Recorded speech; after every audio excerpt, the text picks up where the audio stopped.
ॐ श्रीगोपालसहस्रनामस्तोत्रम् पार्वत्युवाच कैलासशिखरे रम्ये गौरी पृच्छति शङ्करं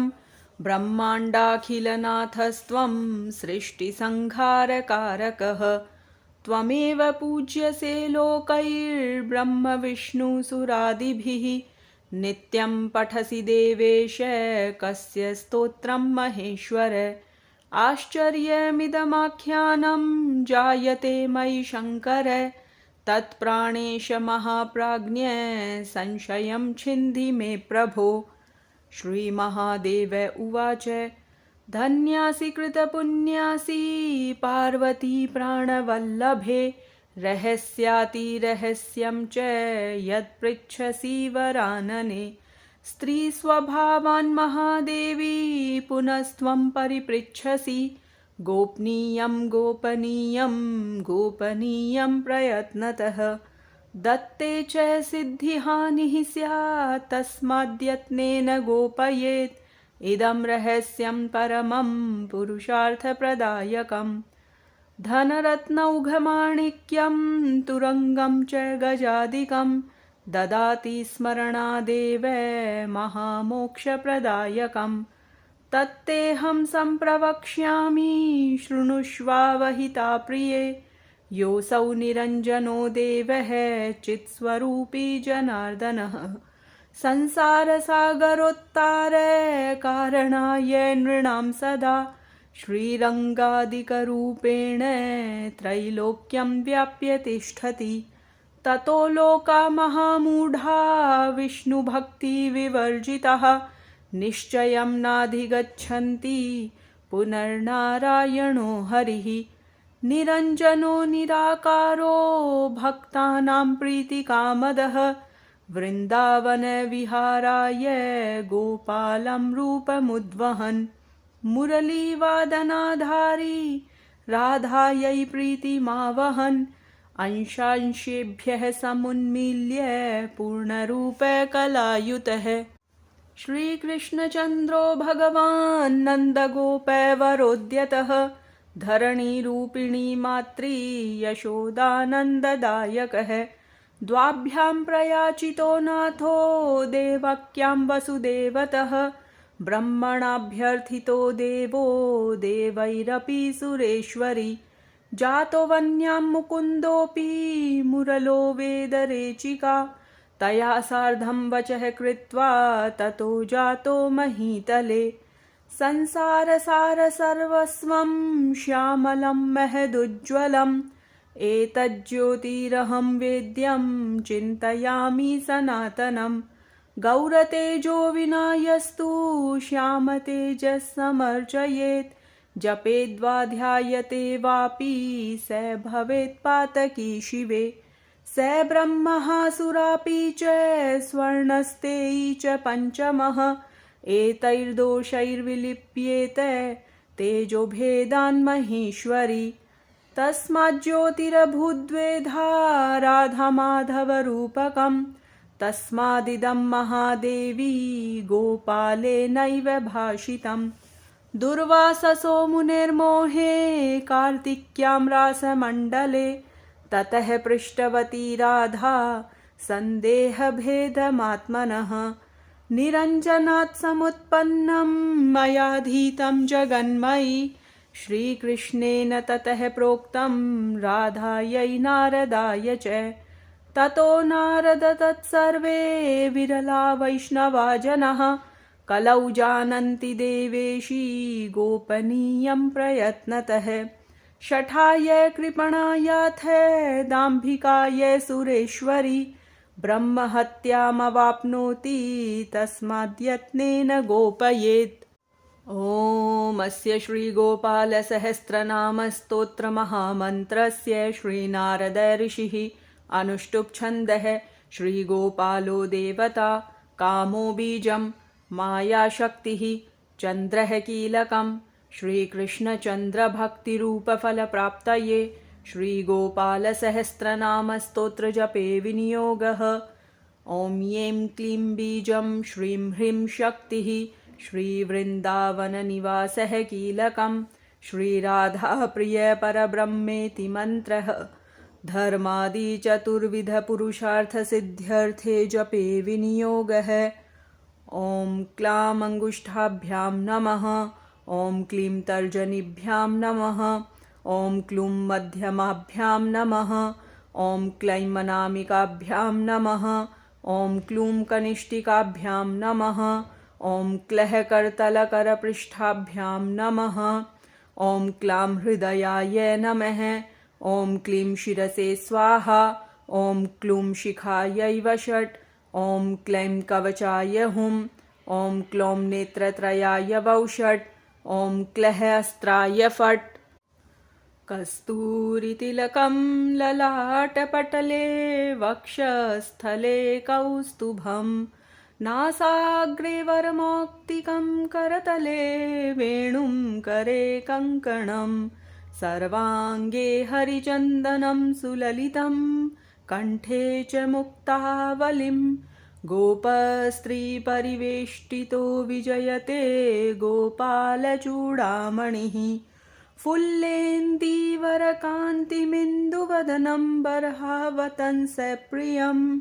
श्रीवत्साङ्कमुदारकौस्तुभधरं पीताम्बरं सुन्दरं गोपीनां नयनोत्पलार्चिततनुं गोगोपसङ्घावृतं गोविन्दं कलवेणुवादनपरं दिव्याङ्गभूषं ॐ क्लीं देवः कामदेवः कामबीजशिरोमणिः श्रीगोपालो महीपालो सर्ववेदान्तपारगः कृष्णः कमलपत्राक्षः पुण्डरीकः सनातनः गोपतिर्भूपतिः शास्ता प्रहर्ता विश्वतोमुखः आदिकर्ता महाकर्ता महाकालः प्रतापवान् जगज्जीवो जगद्धाता जगद्भर्ता जगद्वसुः मत्स्यो भीमः कुहू भर्ता हर्ता वाराहमूर्तिमान् नारायणो हृषीकेशो गोविन्दो गरुडध्वजः गोकुलेन्द्रो महीचन्द्रः शर्वरीप्रियकारकः कमलामुखलोलाक्षः पुण्डरीकः शुभावः दुर्वासः कपिलो भौमः सिन्धुसागरसङ्गमः गोविन्दो गोपतिर्गोपः कालिन्दीप्रेमपूरकः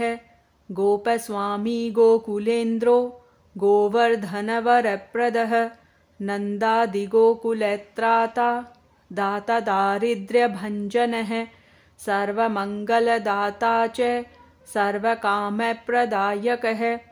आदिकर्ता महीभरता सर्वसागरसिन्धुजः गजगामी गजोद्धारी कामिकामयकलानिधिः कलङ्करहितश्चन्द्रो बिम्बास्यो बिम्बसत्तमः मालाकारः कृपाकारः कोकिलेश्वरभूषणः रामो नीलाम्बरो देवो हलिदुर्दममर्दनः सहस्राक्षपुरीभेत्ता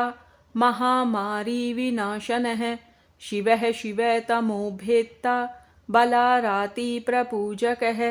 कुमारी वरदायी च वरेण्यो मीनकेतनः नरो नारायणो धीरो राधापतिरुदारधिः श्रीपतिः श्रीनिधिः श्रीमान् मापतिः प्रतिराजः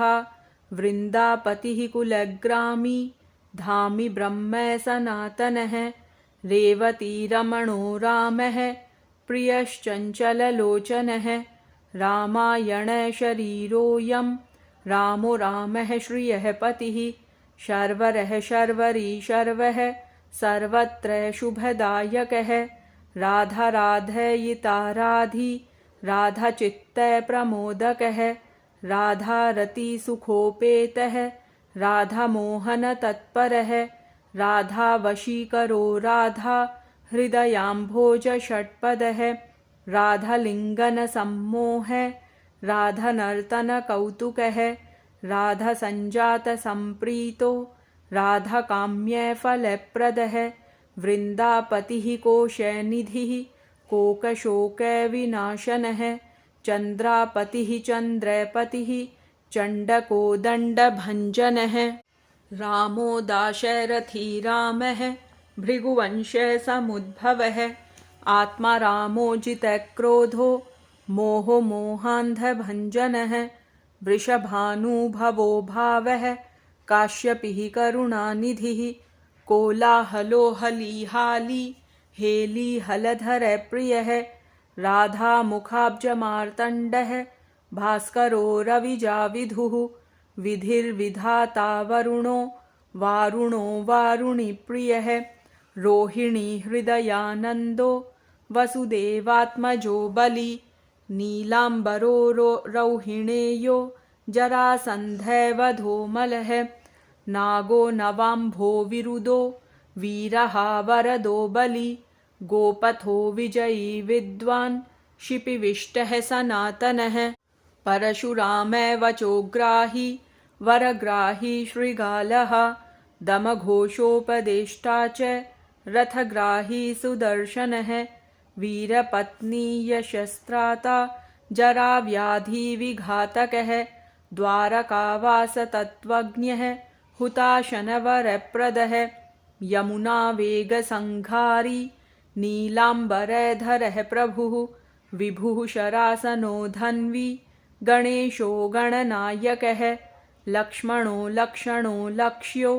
रक्षोवंशविनाशनः वामनो वामनीभूतो वामनो वामनारुहः यशोदानन्दनः कर्ता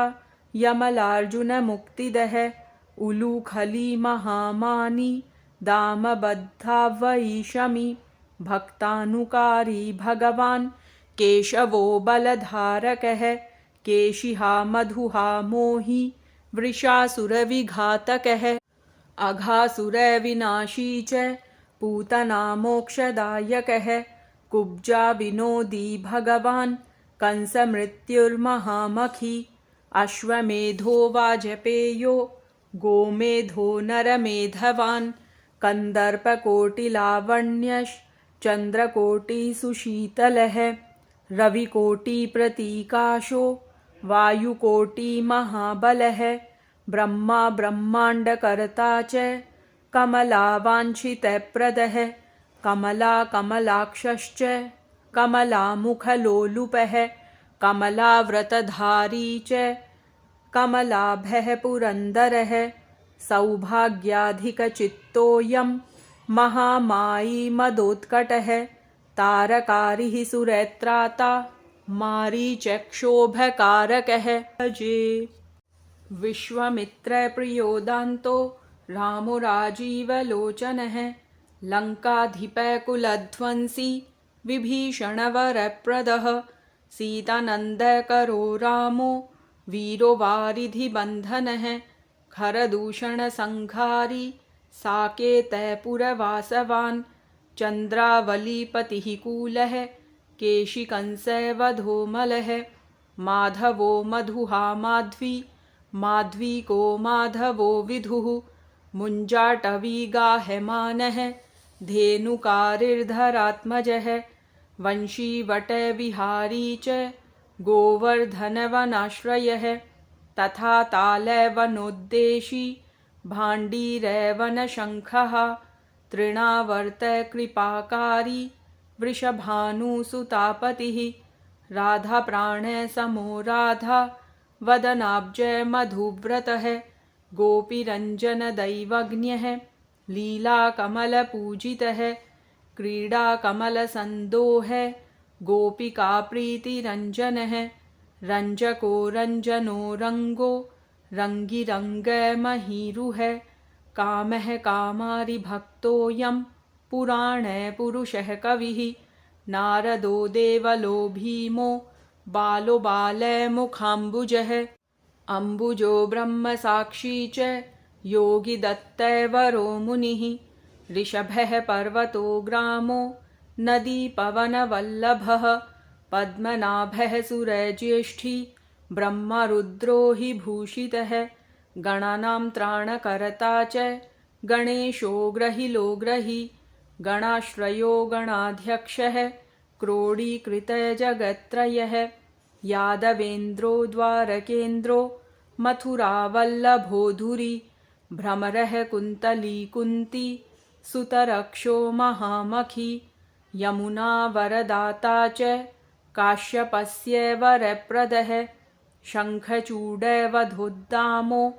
गोपीरक्षणतत्परः पाञ्चजन्यकरो रामी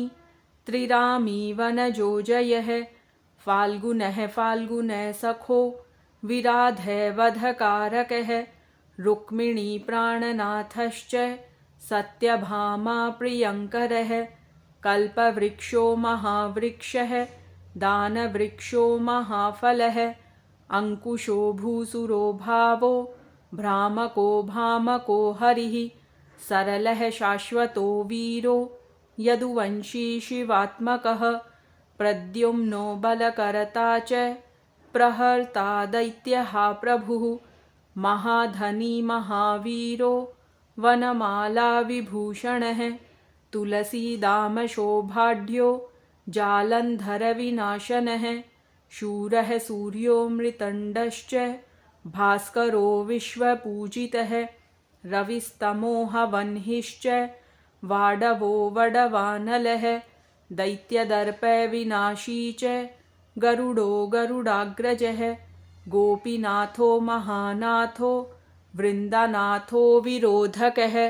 प्रपञ्ची पञ्चरूपश्च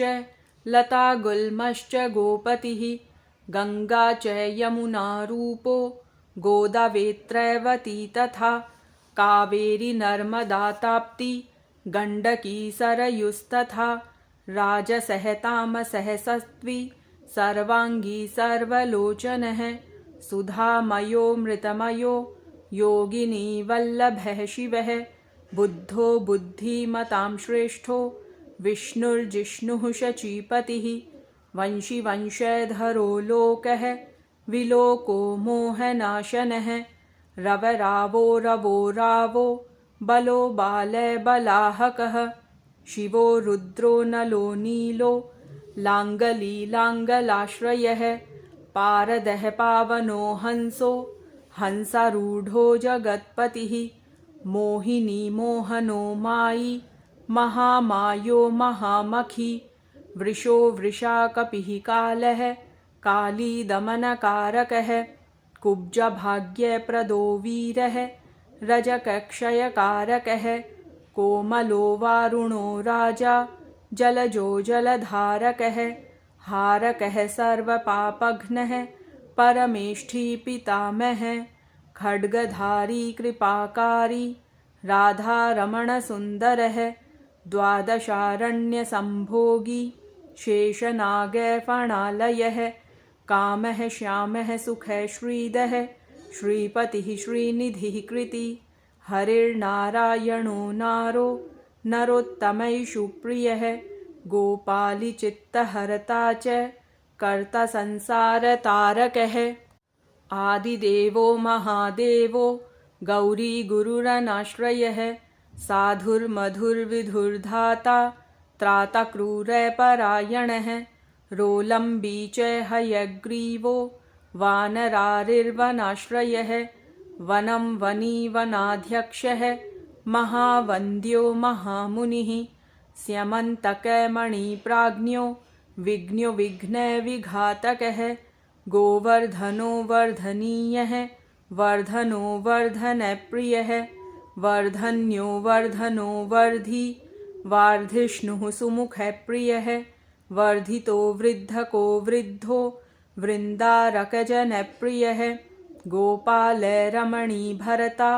साम्बकुष्ठविनाशकः रुक्मिणीहरणः प्रेम प्रेमिचन्द्रावलीपतिः श्रीकर्ता विश्वभर्ता च नरो नारायणो बली गणो गणपतिश्चैव दत्तात्रेयो महामुनिः व्यासो नारायणो दिव्यो भव्यो भावुकधारकः श्वः श्रेयसं शिवं भद्रं भावुकं भाविकं शुभं शुभात्मकः शुभः शास्ता प्रशास्ता मेघनादः ब्रह्मण्यदेवो दीनानाम् उद्धारकरणक्षमः कृष्णः कमलपत्राक्षः कृष्णः कमललोचनः कृष्णः कामी सदा कृष्णः समस्तप्रियकारकः नन्दो नन्दी महानन्दी मादिमादनकः किली मिली हिली गिली गोली गोलो गोलालयो गुली गुग्गुली मारकी शाखी वटः पिप्पलकः कृति म्लेच्छः कालहर्ता च यशोदा यश एव च अच्युतः केशवो विष्णुः हरिः सत्यो जनार्दनः हंसो नारायणो लीलो नीलो भक्तिपरायणः जानकी वल्लभो रामः विरामो विघ्ननाशनः सह भानुर्महाभानुः वीरबाहुर्महोदधिः समुद्रोब्धिरकूपारः पारवारः सरित्पतिः गोकुलानन्दकारी च प्रतिज्ञापरिपालकः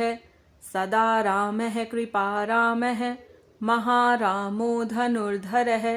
पर्वतः पर्वताकारो गयो गेयो द्विजप्रियः कम्बलाश्वेतरो रामो रामायणप्रवर्तकः द्यौर्दिवो दिवसो दिव्यो भव्यो भावी भयापः पार्वती भाग्यसहितो भर्तलक्ष्मीविलासवान् विलासी साहसी सर्वी गर्वी गर्वितलोचनः मुरारिर्लोकधर्मज्ञः जीवनो जीवनान्तकः यमो यमादियमनो यामि यामविधायकः वसुली पांसुः पाण्डुरर्जुनवल्लभः ललिता चन्द्रिका माली मालिमालाम्बुजाश्रयः अम्बुजाक्षो महायज्ञः दक्षः चिन्तामणिः प्रभुः मणिर्दिनमणिश्चैव केदारो बदरीश्रयः बदरीवनसम्प्रीतः व्यासः सत्यवतीसुतः अमरारिनिहन्ता च सुधासिन्धुविधूदयः चन्द्रो रविः शिवः शूली चक्री चैव गदाधरः श्रीकर्ता श्रीपतिः श्रीदः श्रीदेवो देवकीसुतः श्रीपतिः पुण्डरीकाक्षः पद्मनाभो जगत्पतिः वासुदेवो प्रमेयात्मा केशवो गरुडध्वजः नारायणः परं धाम देवदेवो महेश्वरः चक्रपाणिः कलापूर्णो वेदवेद्यो दयानिधिः भगवान् सर्वभूतेषु गोपालः सर्वपालकः अनन्तो निर्गुणो नित्यो निर्विकल्पो निरञ्जनः निराधारो निराकारः निराभासो निराश्रयः पुरुषः प्रणवातीतो मुकुन्दः परमेश्वरः क्षणावनिः सार्वभौमो वैकुण्ठो भक्तवत्सलः विष्णुर्दामोदरः कृष्णो माधवो मथुरापतिः देवकी गर्भसम्भूतो यशोदावत्सलो हरिः शिवः सङ्कर्षणः शम्भुर्भूतनाथो दिवस्पतिः अव्ययः सर्वधर्मज्ञः निर्मलो निरुपद्रवः निर्वाणनायको नित्यो नीलजीमूतसन्निभः कलाक्षयश्च सर्वज्ञः कमलारूपतत्परः हृषीकेशः पीतवासा वसुदेवप्रियात्मजः नन्दगोपकुमारार्यः नवनीताशनो विभुः पुराणपुरुषः श्रेष्ठः शङ्खपाणिः सुविक्रमः अनिरुद्धश्चक्ररथः शारङ्गपाणिश्चतुर्भुजः गदाधरः सुरार्तिघ्नो गोविन्दो नन्दकायुधः वृन्दावनचरः शौरिर्वेणुवाद्यविशारदः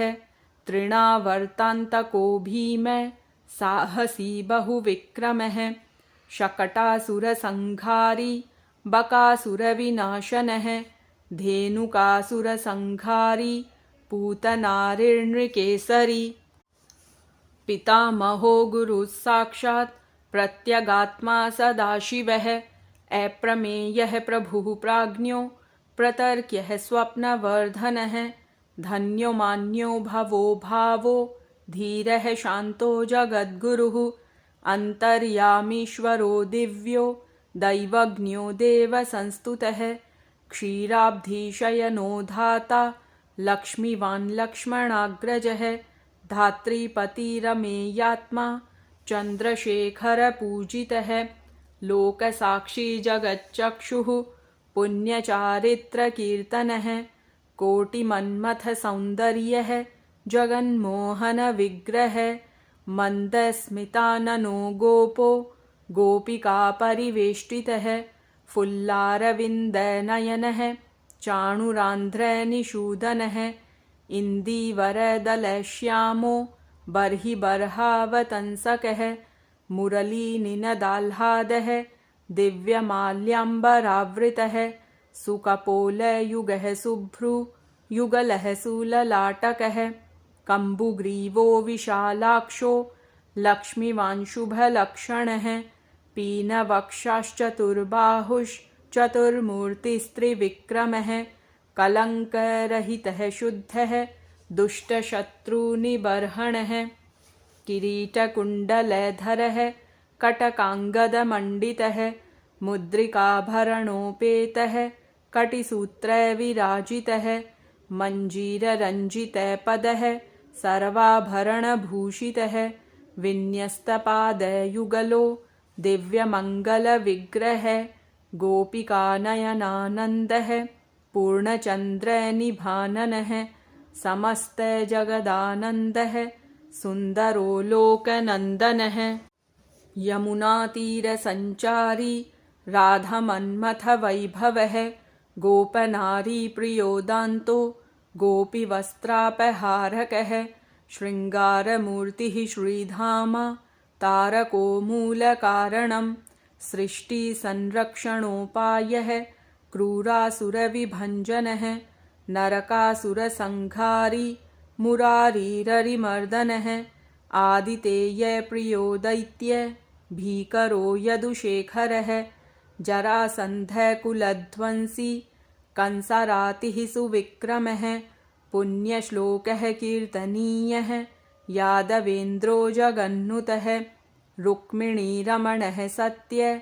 भामजाम्बवतीप्रियः मित्रविन्दानाग्नजिति लक्ष्मणासमुपासितः सुधाकरकुले जातो अनन्तप्रबलविक्रमः सर्वसौभाग्यसम्पन्नो द्वारकापत्तने स्थितः भद्रसूर्यसुतानाथो लीलमानुषविग्रहः सहस्रषोडशस्त्रीशो भोगमोक्षैकदायकः वेदान्तवेद्यः संवेद्यो वैद्यो ब्रह्माण्डनायकः गोवर्धनधरो नाथः सर्वजीवदयापरः मूर्तिमान् सर्वभूतात्मा आर्तत्राणपरायणः सर्वज्ञः सर्वसुलभः सर्वशास्त्रविशारदः षड्गुणैश्वर्यसम्पन्नः पूर्णकामो धुरन्धरः महानुभावः कैवल्यदायको लोकनायकः आदिमध्यान्तरहितः शुद्धसात्विकविग्रहः असमानः समस्तात्मा शरणागतवत्सलः उत्पत्तिस्थितिसंहार कारणं सर्वकारणं गम्भीरः सर्वभावज्ञः सच्चिदानन्दविग्रहः विश्वक्सेनः सत्यसन्धः सत्यवाक्सत्यविक्रमः सत्यव्रतः सत्यरतः सर्वधर्मपरायणः आपन्नार्तिप्रशमनः द्रौपदीमानरक्षकः कन्दर्पजनकः प्राज्ञो जगन्नाटकवैभवः भक्तिवश्यो गुणातीतः सर्वैश्वर्यप्रदायकः दमघोषसुतद्वेषी बाणबाहुविखण्डनः भीष्मभक्तिप्रदो दिव्यः कौरवान्वयनाशनः कौन्तेयप्रियबन्धुश्च पार्थस्यन्दनसारथिः नारसिंहो महावीरः स्तम्भजातो महाबलः प्रह्लादवरदः सत्यो देवपूज्यो भयङ्करः उपेन्द्र इन्द्रावरजो वामनो बलिबन्धनः गजेन्द्रवरदः स्वामी सर्वदेवैर्नमस्कृतः शेषपर्यङ्कशयनः वैनतेयरथोजयी अव्याहतबलैश्वर्य सम्पन्नः पूर्णमानसः योगेश्वरेश्वरः साक्षी क्षेत्रज्ञो ज्ञानदायकः योगी हृत्पङ्कजावासो योगमायासमन्वितः नादबिन्दुकलातीतश्चतुर्वर्गफलप्रदः सुषुम्नामार्गसञ्चारी देहस्यान्तरसंस्थितः देहेन्द्रियमनः प्राण साक्षिचेतः प्रसादकः सूक्ष्मः सर्वगतो देही ज्ञानदर्पणगोचरः तत्त्वत्रयात्मको व्यक्तः कुण्डलीसमुपाश्रितः ब्रह्मण्यः सर्वधर्मज्ञः शान्तोदान्तो गतक्लमः श्रीनिवासः सदानन्दः विश्वमूर्तिर्महाप्रभुः सहस्रशीर्षापुरुषः सहस्राक्षः सहस्रपात् समस्तभुवनाधारः समस्तप्राणरक्षकः समस्तसर्वभावज्ञो गोपिकाप्राणवल्लभः नित्योत्सवो नित्यसौख्यो नित्यश्रीर्नित्यमङ्गलः व्यूहार्चितो जगन्नाथः श्रीवैकुण्ठपुराधिपः पूर्णानन्दघनीभूतः गोपवेशधरो हरिः कलापकुसुमश्यामः कोमलः शान्तविग्रहः गोपाङ्गनावृतोऽनन्तो वृन्दावनसमाश्रयः वेणुवादरतः श्रेष्ठो देवानां हितकारकः बालक्रीडासमासक्तो नवनीतस्य तस्करः गोपालकामिनीजारश्चौरजारशिखामणिः परं ज्योतिः पराकाशः परावासः परिस्फुटः अष्टादशाक्षरो मन्त्रो व्यापको लोकपावनः सप्तकोटिमहामन्त्र शेखरो देवशेखरः विज्ञानज्ञानसन्धानः तेजोराशिर्जगत्पतिः भक्तलोकप्रसन्नात्मा भक्तमन्दारविग्रहः भक्तदारिद्र्यदमनो भक्तानां प्रीतिदायकः भक्ताधीनमनः पूज्यः भक्तलोकशिवङ्करः भक्ताभीष्टप्रदः सर्व भक्तघौघनृकृन्तनः अपारकरुणासिन्धुर्भगवान् भक्ततत्परः ॐ फलश्रुतिः गोपालसहस्रनाममाहात्म्यं स्मरणात् पापराशीनां खण्डनं मृत्युनाशनं वैष्णवानां प्रियकरं महारोगनिवारणं ब्रह्महत्यासुरापानं परस्त्रीगमनं तथा परद्रव्यापहरणं परद्वेषसमन्वितं मानसं वाचिकं कायं यत्पापं पापसम्भवं सहस्रनामपठनात् सर्वं नश्यति तत्क्षणात् महादारिद्र्ययुक्तो यो वैष्णवो विष्णुभक्तिमान् कार्तिक्यां सम्पठेद्रात्रौ शतमष्टोत्तरं क्रमात् पीताम्बरधरो धीमान् सुगन्धैः पुष्पचन्दनैः पुस्तकं पूजयित्वा तु नैवेद्यादिभिरेव च राधाध्यानाङ्कितो धीरो वनमालाविभूषितः शतमष्टोत्तरं देवी पठेन्नामसहस्रकं चैत्रशुक्ले च कृष्णे च कुहुसङ्क्रान्तिवासरे पठितव्यं प्रयत्नेन त्रैलोक्यं मोहयेत्क्षणात् तुलसीमालया युक्तो वैष्णवो भक्तितत्परः रविवारे च शुक्रे च द्वादश्यां श्राद्धवासरे ब्राह्मणं पूजयित्वा च भोजयित्वा विधानतः पठेन्नामसहस्रं च ततः सिद्धिः प्रजायते महानिशायां सततं वैष्णवो यः पठेत् सदा देशान्तरे गता लक्ष्मीः समायाति न संशयः त्रैलोक्ये च महादेवी सुन्दर्यः काममोहितः मुग्धः स्वयं समायान्ति वैष्णवं च भजन्ति तः रोगिरोगात् प्रमुच्येत बद्धुमुच्येत बन्धनात् गुर्विणी जनयेत् पुत्रं कन्या विन्दति सत्पतिं राजानो वश्यतां यान्ति किं पुनः क्षुद्रमानवः सहस्रनामे श्रवणात् पठनात् पूजनात् प्रिये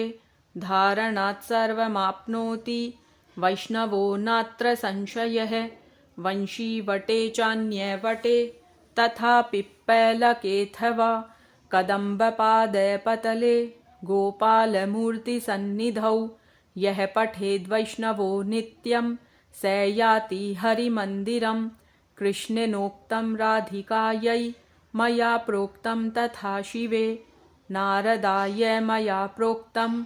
नारदेन प्रकाशितं मया तुभ्यं वरारोहे प्रोक्तमेतत् सुदुर्लभं गोपनीयं प्रयत्नेन न प्रकाश्यं कथञ्चन शठाय पापिने चैव लम्पटाय विशेषतः न दातव्यं न दातव्यं न दातव्यं कदाचन देयं शिष्याय शान्ताय विष्णुभक्तिरताय च गोदानब्रह्मयज्ञात् देवार्जप्यशतस्य च अश्वमेधसहस्रस्य फलं पाठे भवेद्ध्रुवं मोहनं स्तम्भनं चैव मारणोच्चाटनादिकं यद्यद्वाञ्छति चित्तेन तत्तत् प्राप्नोति वैष्णवः एकादश्यां नरः स्नात्वा सुगन्धिद्रव्यतैलकैः आहारं ब्राह्मणे दत्त्वा दक्षिणां स्वर्णभूषणं तत आरम्भकर्तास्य सर्वं प्राप्नोति मानवः शतावृतं सहस्रं च यः पठेद्वैष्णवो जनः श्रीवृन्दावनचन्द्रस्य प्रसादात् सर्वमाप्नुयात् यद्गृहे पुस्तकं देवी पूजितं चैव तिष्ठति न मारी न च दुर्भिक्षं नोपसर्गभयं क्वचित् सर्पाद्या भूतयक्षाद्या नश्यन्ते नात्र संशयः श्रीगोपालो महादेवी वसे तस्य गृहे सदा गृहे यत्र सहस्रं च नाम्नां तिष्ठति पूजितम्। ॐ